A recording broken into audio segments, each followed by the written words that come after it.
Hello, everyone, and thank you for joining today's session, How Modern Finance Leaders Are Redefining the Back Office Playbook with Automation in collaboration with OnPhase. To quickly introduce myself, my name's Beth. I'm a conference producer and editor here at SSON, and I will be moderating today's session. Before we jump into the webinar, time for some housekeeping. Firstly, this session is being recorded, so you will have access to the recording after the event. But to interact live, there are a few tools to note, starting with the Q&A function, which you should see on the bottom of your screen, where you can pose questions to our speakers. And we do encourage that you do so, as we try and reserve time at the end of our sessions for audience Q&A. There's also the attendee chat where you can make comments. So please, to start, let us know where you're dialing in from today. We always find it really interesting to see where our viewers are based. And throughout the session, if you have any technical issues or any other problems, feel free to use the attendee chat, and either myself or my colleagues will do our very best to help you out.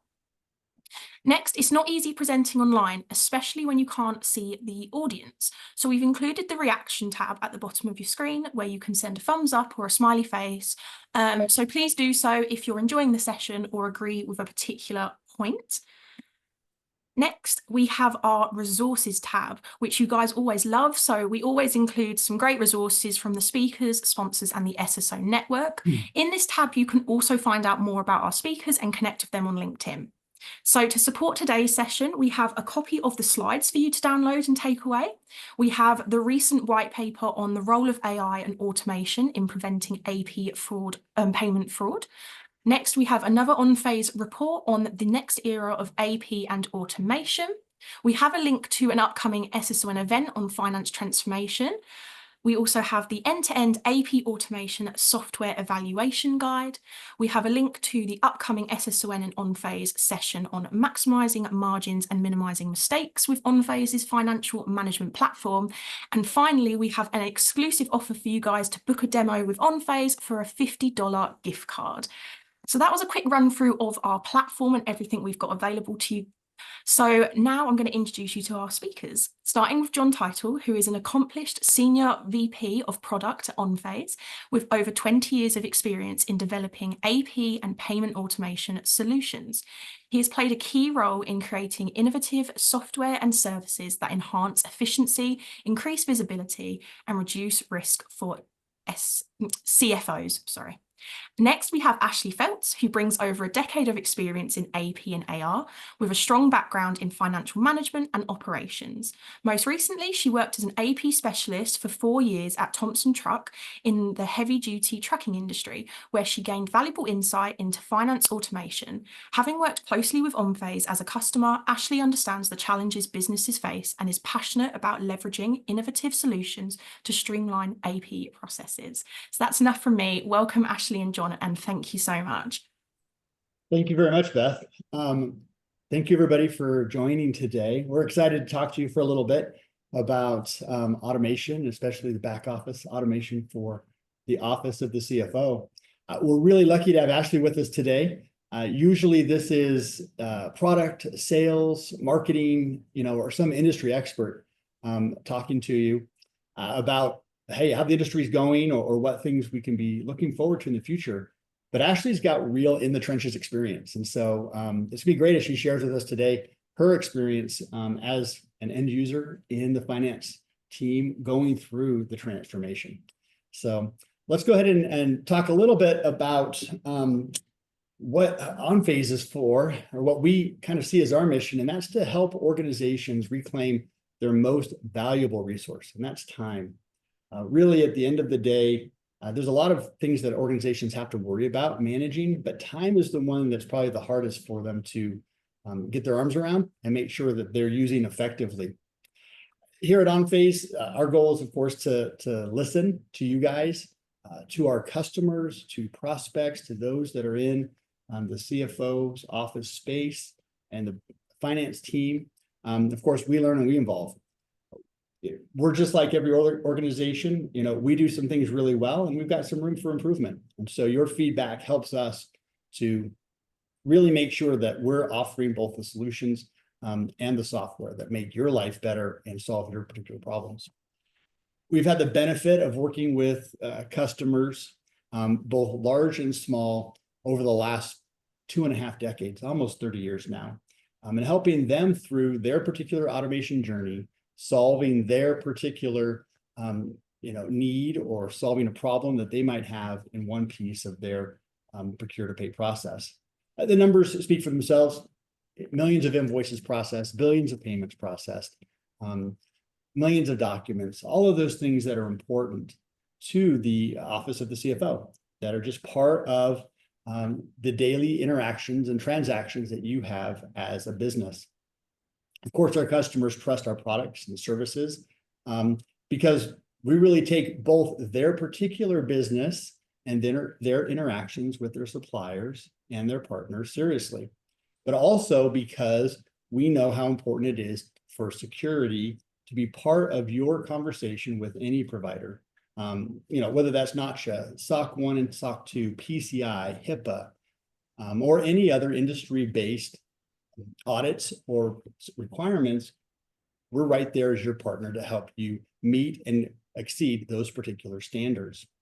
And so that's really important to keep in mind as you talk to different service providers and different partners in this particular space. Is you need to understand, okay, how does security play a role in this particular aspect of our business?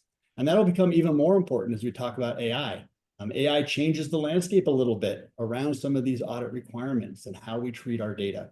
And so we'll talk about a little bit that at the end as we get into AI, but keep in mind that this is an important aspect of your selection and your automation of your processes. When we talk about automating the back office, we really are talking about how we deal with the various documents that we receive as an organization or documents that we produce as an organization. And those can be employee files. They could be onboarding IT requests. They can be contracts. They can be purchase orders, sales orders, whatever it might be.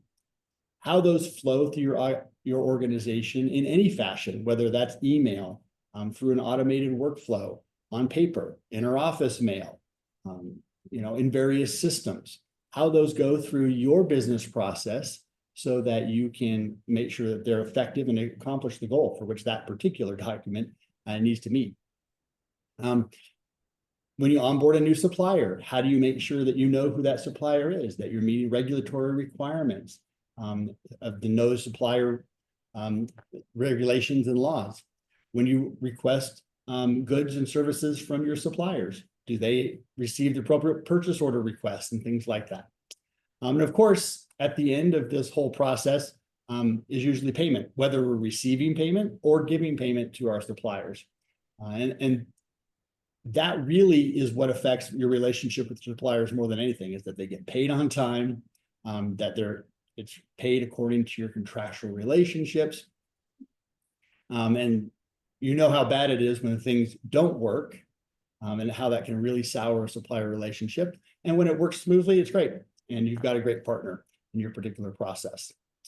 As you can see, kind of these three pillars or activities make up really the back office, especially the office of the CFO and the finance team. Even HR related things really fall under the CFO or finance because we're talking about payroll and expense reporting. The challenge is that because each of these areas have really unique challenges, how do I make sure that my capture is accurate, timely, and accounts for the needs for all of my different document types? How do I make sure that the process automation enforces my business rules, supports the business needs of various departments within my company?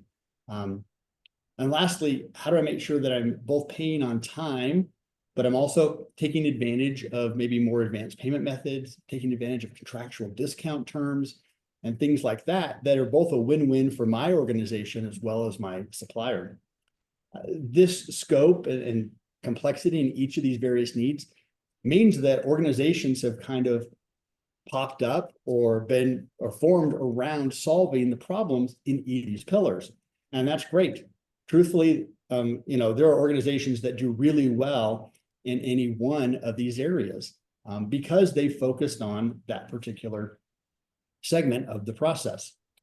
Now, that's the good part. The bad part is that means that now you're talking about integrating each of these systems or solutions not only just with your back end systems, such as your ERP, accounting, or other systems, but also with each other. If I capture data, how do I get it into an automation process? Once I've gone through my business processes, how do I get payments executed and things like that? And so while a given solution may solve a problem in one pillar, it may not help you or may cause problems down the stream. And so at OnPhase, we take a little bit different approach or think about it differently. Instead of thinking of it as discrete activities, we think of it as a continuum.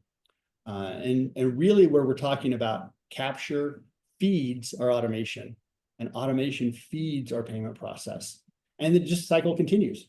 When I've paid a supplier, I still have documents that are in play. I've got check numbers, I've got statements, I have other things that I need to consider as I go through that, and I feed back into my capture and automate processes.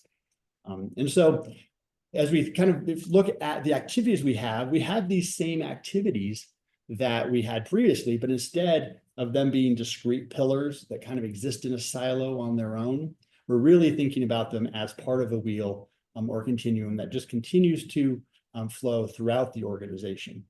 And we'll talk a little bit about the challenges as we get further in that each of these steps has, not just within the finance team, but to the organization more broadly. And that's really why we want to look at this holistically. We want to understand how the purchasing process feeds the payables process. We understand how vendor onboarding feeds vendor payments and discount opportunities later. Things like that are all interrelated, and you live that every day. That's not news to you. The challenge is that as you begin to select solutions and pick providers that help you automate this process, sometimes that interoperability with other teams, that cooperation and collaboration gets a little bit lost in the weeds. And so we want to make sure that we keep that top of mind as we work through both the automation and advancement within your particular organization. Today, let's focus really on three just topics, if you will. The first is current state of the back office. We got to know where we're starting from. What truth are we living? What does our world look like? What problems do we really need to solve? And with that as the foundation, it makes it a lot easier to figure out what the next step is. Okay, how do I define a business case? How do I understand what my first thing I should tackle in the pile of things that slow us down? And then we'll get to the very end and say, okay, great. How do you overcome some hurdles? How do you get buy-in? How do you help those around you see the vision? And so really, Ashley, this is where you've lived for the last probably 5 years.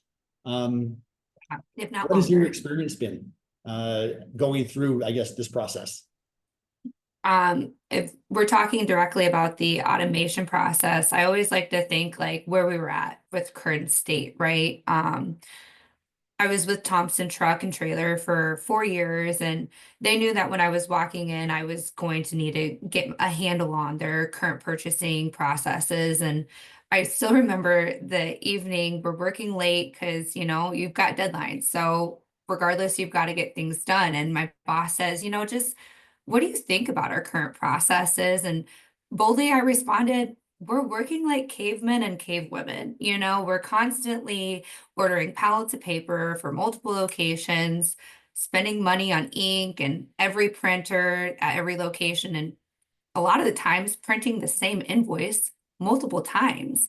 So when we looked at our current state, we were sending so much stuff back and forth just to figure out how to get approvals. And then we had hurdles right during the way. Like, what if a printer goes down? What if our tech guy is on vacation or our IT director is on vacation? That stops the approval process for a certain period of time. We were dependent on our employees and our technology as far as like the physical printers and computers. So when we automated, we really reduced the burden of our IT resource. So we took it into the case like, okay, so how many different departments is AP actually touching? Are we building the case of, are we doing more than just an AP improvement, or are we improving our manager's approval process? Are we improving the amount of IT resource that needs to come in, the overhead supplies? We really built our case to redefine, like, how can we work within our team? Because we were also considering, do we need to add on another AP person? And so when we had the opportunity to, it was my boss who actually took the opportunity, she was the COO, to talk with OnPhase, it was kind of like a no-brainer. Do we invest in a long-term technology process that doesn't go on vacation, that doesn't have a payroll, or do we hire on another person and continue to work like cavemen and women? So that's kind of how we looked at it, I would say, from current state, and then building the case to go ahead and go take the leap for automation. That's awesome. Yeah, and I think that your experience, folks, at some point, the deadlines, the paper, the piles, right? You realize that there has to be a different way, right? Now, knowing that there's a problem and knowing a solution can be different things. So this leads us actually to our first poll. And so we do need your user interaction here to help us understand kind of what you're experiencing. So Beth, we're handed over to you here for our poll option. No problem. Let me just get it up for you guys. Yep. And so really the question here is, compared to 3 years ago, how has your day-to-day changed, right? Do you feel like you're making some progress, or you're still wading through paper, or technology's there a little bit, but not everywhere. Some things are automated. That's option C, right? That's great. Or we've got this handled. We show up, the robots are doing the work, we make sure that it's all right, and we're good. I think that's probably the utopia that some of us see here. Ashley, how would have you answered this question? I don't know, 3 years ago. Yeah, 3 years ago, we were definitely a little bit of animation. We didn't take really any leaps, very employee dependent. Yeah, and I think I'm kind of surprised at some of these results coming in, and I love it because they're thinking forward, and those are the type of financial leaders we need in this world. Absolutely. Well, and that's really, I mean, when we opened the presentation here, we're talking about like how leaders are changing, their environments with AP, automation and other tools and technology. The question is, like, who are the leaders? Well, the leaders are here on the webinar, right? You don't have to be the CFO or the controller or the director of finance to be a leader in this space. And I think that when we talk about the hurdles, oftentimes good ideas come from, kind of that front line that are living the experience. We've got another minute on the poll, but it does seem like those that have a little or still waiting through paper are either a small population or really shy. They don't want to admit that maybe their life is not as perfect as they would. They want it to look on the outside. Yeah. Let me still share results because it seems as if everyone has responded. So, yeah. It seems to have settled a little bit. So let me share the results so it won't leave you guys in suspense any longer. Thank you. So yeah, we can see here that 10% still struggle, right? And we're going to look at our wheel here from SSON in a second, and it really matches kind of up to these results. 20%. Technology's there, right? And maybe we're talking about email or some minor workflow. Maybe it's SharePoint, something like that that's helping us out. 51%, I think, is probably, they've done the work. They've gotten over a few hurdles. And that 20%, a lot of automation, we're a fan of you guys. You guys are leading the charge. And that's super, super, super awesome. Mm-hmm. We'll go ahead and close these results. I think, do I do that, Beth? I think so. We're gonna close. I close them for the audience, don't worry. Thank you. All right. Let's look at recent survey. This is back in November, so really recent. The SSON AP Automation Summit survey shows that 62% are utilizing some technology. That's the bulk of you. That really kind of aligns to our 50% that had some automation in their process. 10%, yep, no automation. And we see that. It really depends on the industry. Some are really hard. They're entrenched. And let's be honest, improving your processes, implementing systems, that's not your day job. That's like becomes a side project, and it's a big lift, especially when you're trying to keep the lights on. And so we totally get that and understand that aspect of it. Sometimes it's really hard. I think that 20%, they've realized that what they need is some automation. So also, we see this from CFOs. This is from, again, a Pulse survey that 58% of CFOs say they're dedicating more time to business performance management. So what this tells me is that this is top of mind for the C-suite, that they are beginning to understand and have probably over the last probably decade understood the role that finance can play improving the organization company-wide and helping to understand, okay, great. This isn't just the fact that an invoice is sitting on someone's desk and that, the vendor's calling because they want to get paid, but this impacts the ability as a company, for you to deliver your goods and services to your end customers. For example, your CFO goes to budgets and, doesn't know what the accrual is. We've had customers in the past, and this is no joke, that measured their accrual with a ruler. The stack of paper told them a rough idea about how much they had outstanding. And so going to from that to a system that can give you good clarity is a big win for the CFO. And they're being asked hard questions, truthfully. In an age of uncertainty and advancement, they need us to help support that process. 78% are experiencing some skills gap in the finance department. And this one is really interesting.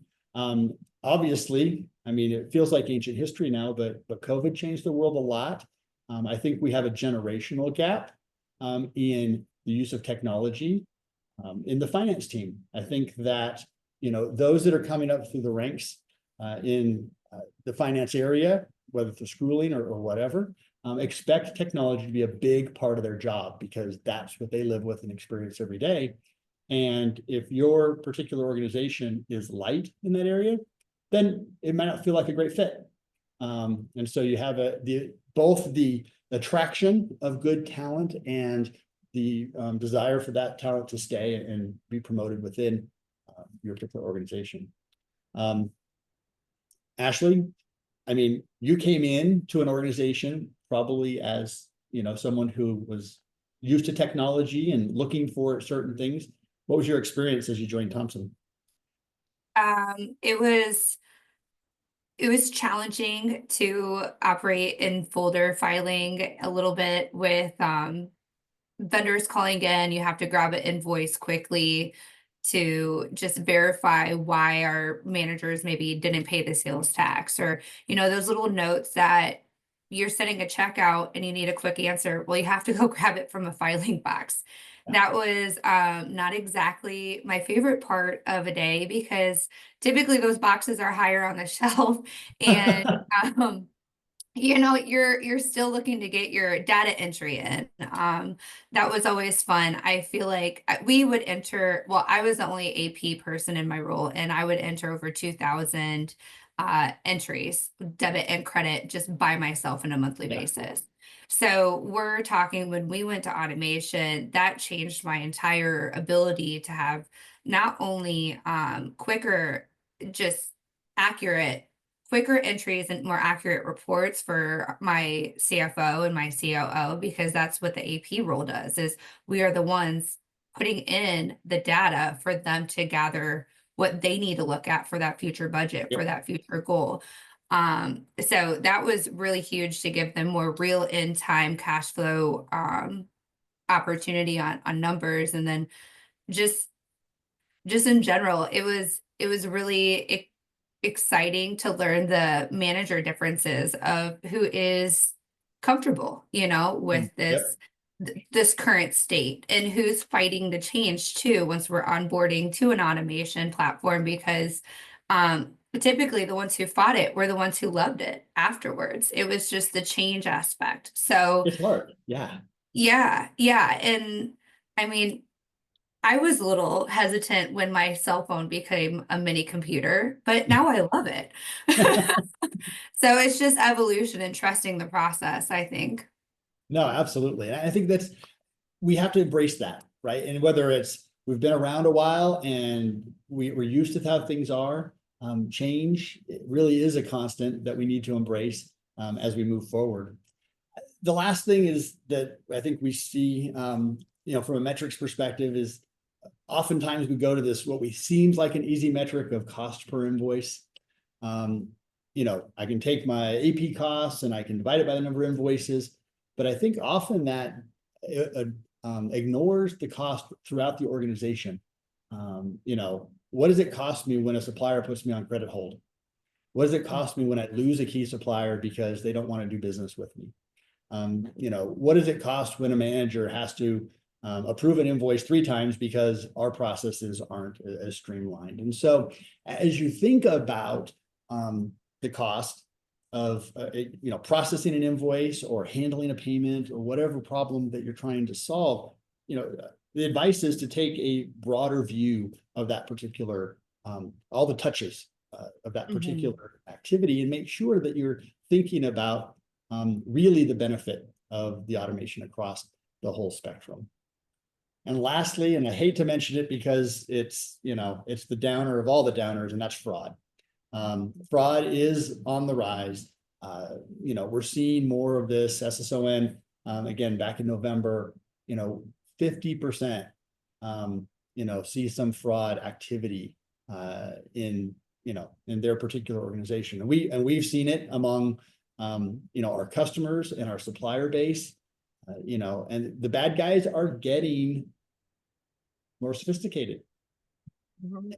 At the same time, we had a check last week that someone washed, just like in, Catch Me If You Can. I mean, it's like the old ways, the new ways, they're all around. We of course caught that because, that's the silly thing to do these days. But, fraud is certainly an aspect that you're worried about. I mean, you have to have experienced, Ashley, right? When a supplier calls and says, I didn't get paid, and you're like, Let me go put my firefighter hat on really quick, right? Yeah, those are kind of like the most concerning conversations you have with your vendors, is they're calling in for a payment. We've sent that payment in, and now you're checking your bank and you see that the check's cleared. So now we have to contact, the bank, the police. Yep. We've got so many different avenues on top of our day-to-day that, that free time is very small when you're in accounting, because typically we're not a revenue generator. So there's a lot of just current day-to-day sitting on our desk with as little people or little manpower as possible. So when those hurdles come up, and I mean, they're getting creative, they're taking things out of checks out of mailboxes. Just some of the things that we've encountered blew our mind. So when we switched over, it was definitely a different experience as far as both receiving and sending more secure payment options. So yeah, this is huge. It's a big deal. And again, I think we have some solutions that are on the horizon that are helping us.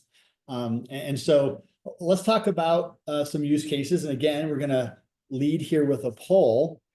Beth, we're going to have you kick that off. So our options here are, the question is, how would you describe your department's level of familiarity with AI and automation? So we're being kind of specific here.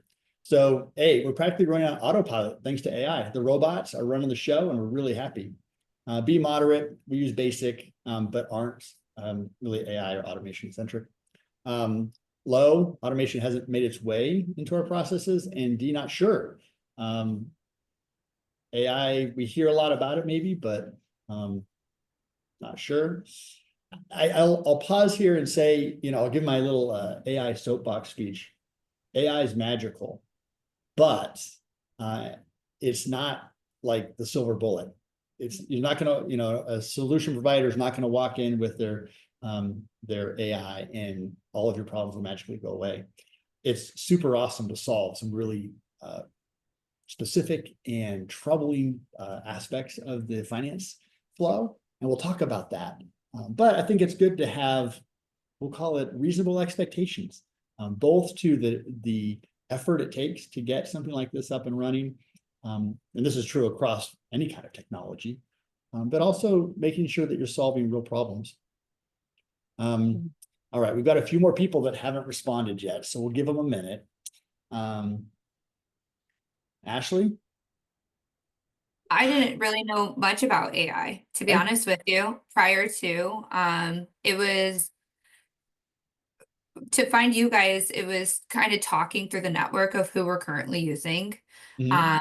We were a pro seed company, so they were fantastic in just giving us options and kind of leading us to our choice of making the best partnership. And I'm happy that it was on phase at the time, because you're right, AI is magical, but it's not going to replace the human that's sitting in your Right. office. It gives them more opportunity, because when your employee gets sick, goes on vacation, typically that AP person knows their practices best, how to get the results from the managers.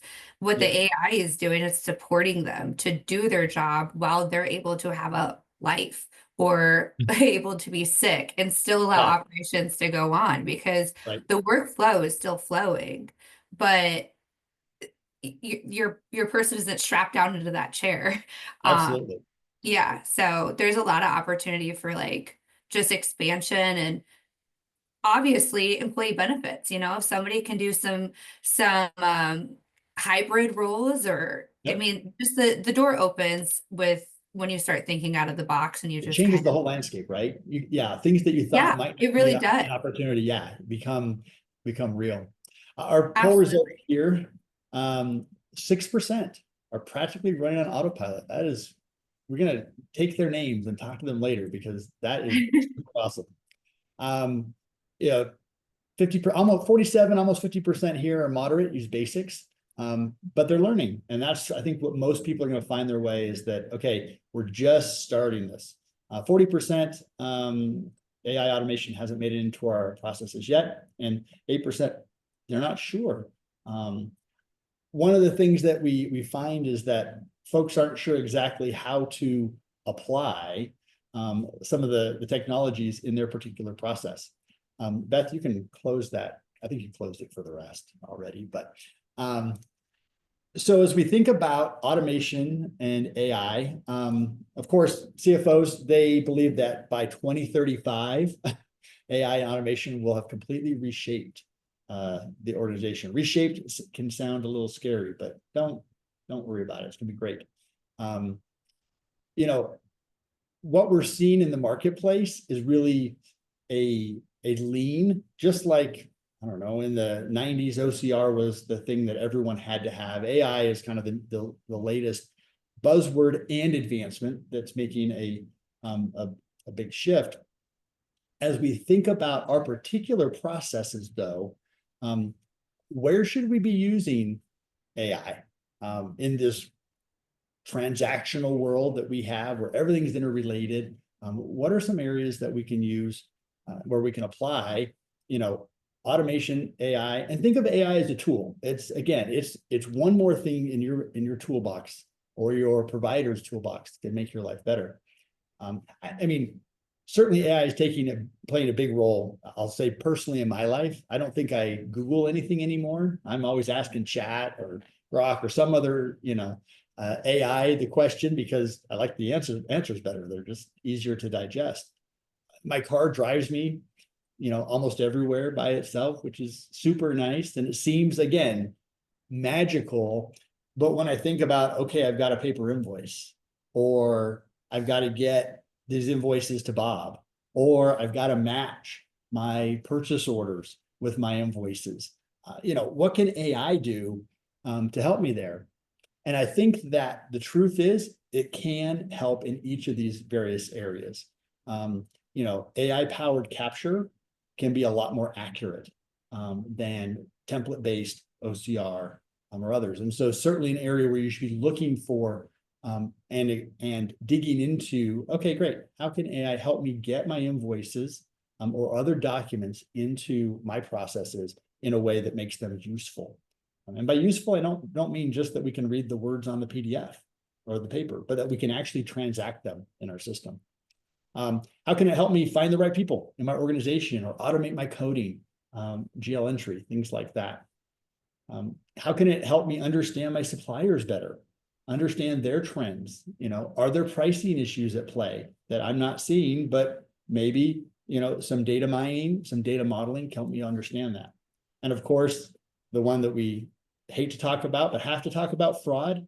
AI and analytics can really help us uncover and prevent fraud in our organization. So these are just a few of the ways that automation powered with AI can really change your particular organization and help solve a particular problem. Now, again, the secret to applying any one of these particular technologies is understanding the problem. Start small. And that really gets us to kind of our next topic, is just how do you build a business case in your organization to say, hey, this is what we need to be doing. These are the problems that we need to solve. Of course, we are humans and we have a day job, and change can be difficult. And so there are some barriers that make, adopting some of this technology difficult. So we're going to lead with our last, I guess we'll end with our last poll here.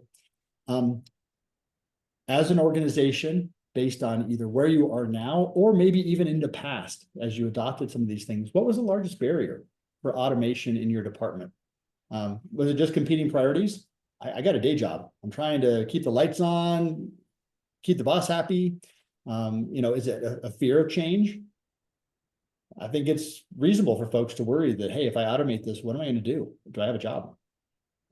That's fair. That's a good question. And you should talk through that. And we should understand what that means for folks as these changes happen.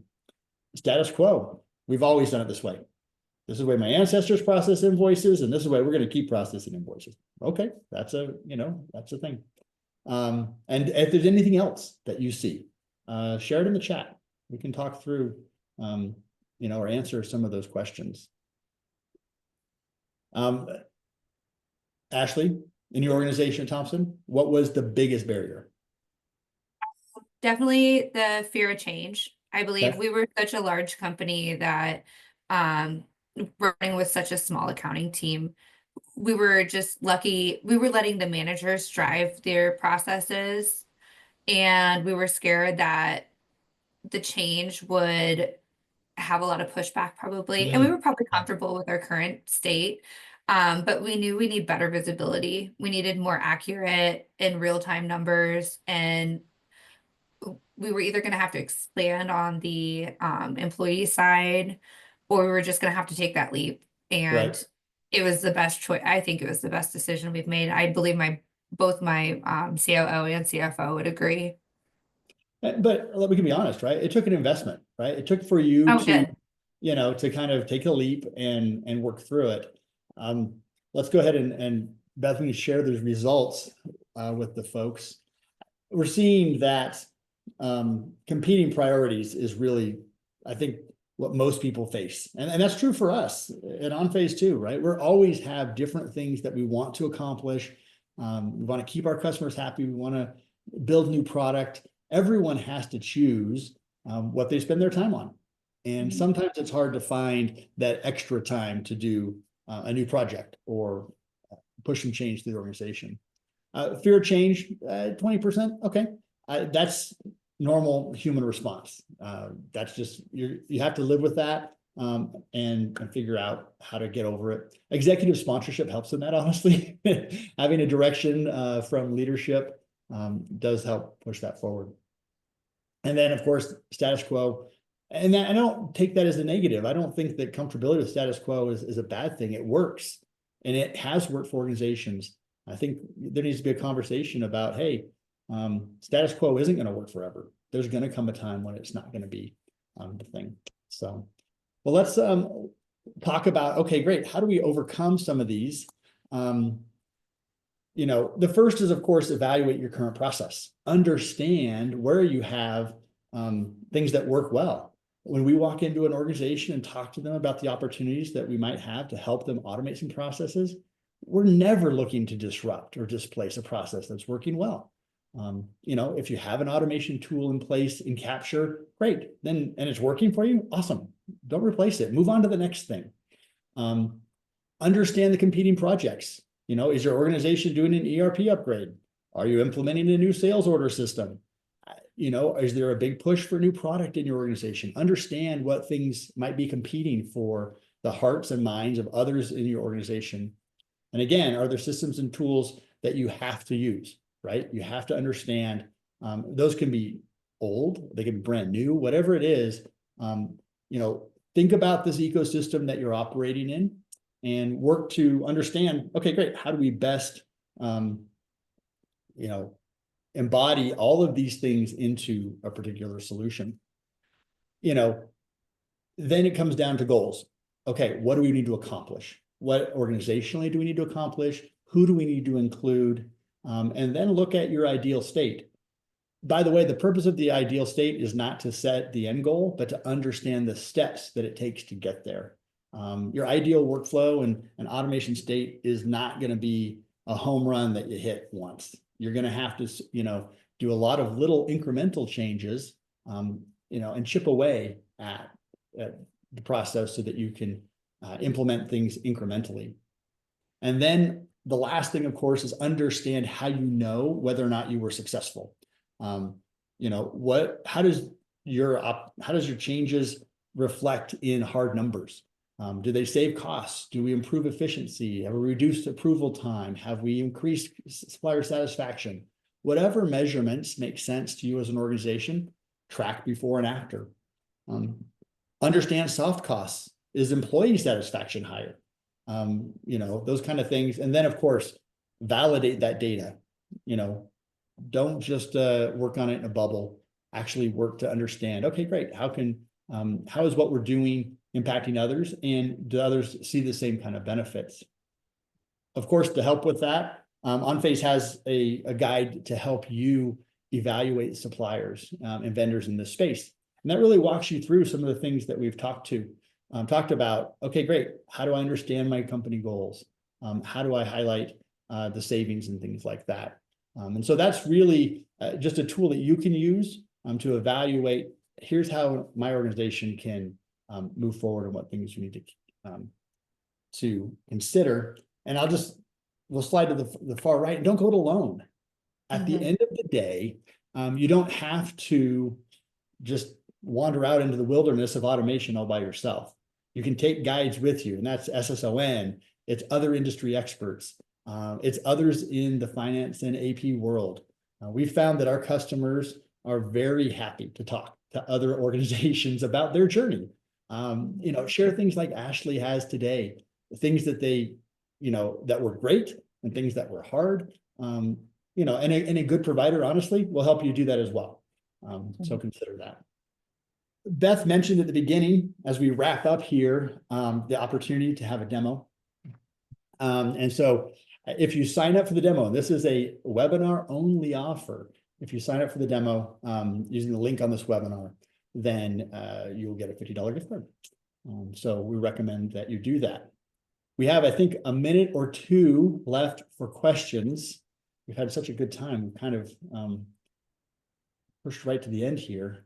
No, absolutely. I do think running to the end of time just shows that it was a really valuable session. So first of all, well done to you both. That was great. And I can see from all the lovely reactions we've got that our audience have really enjoyed it as well.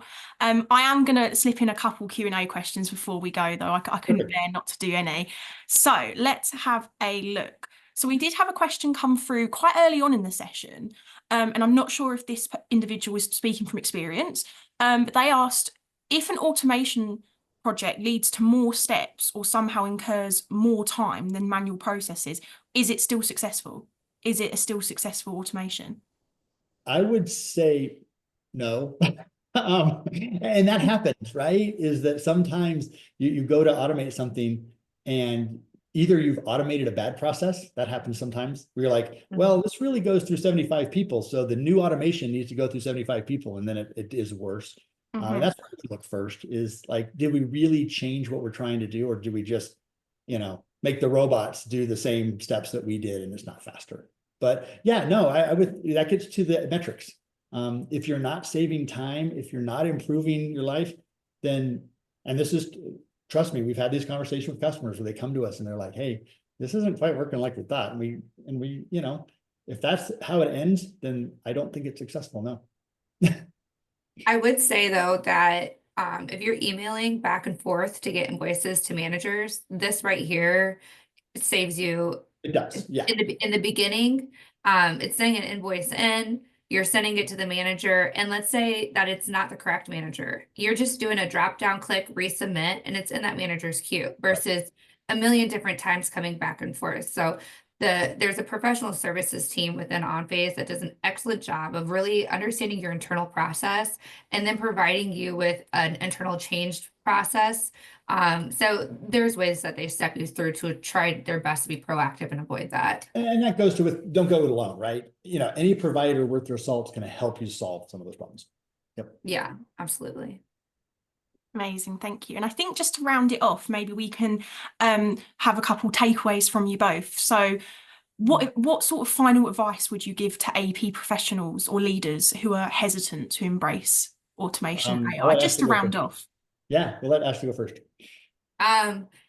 Okay, I would probably just say think bigger than the department. AP touches everything. It impacts IT, it impacts managers' approval, it impacts the sales and services managers' time when they're sitting there doing AP all day versus going out and meeting customers, expanding that business relationship so you can grow.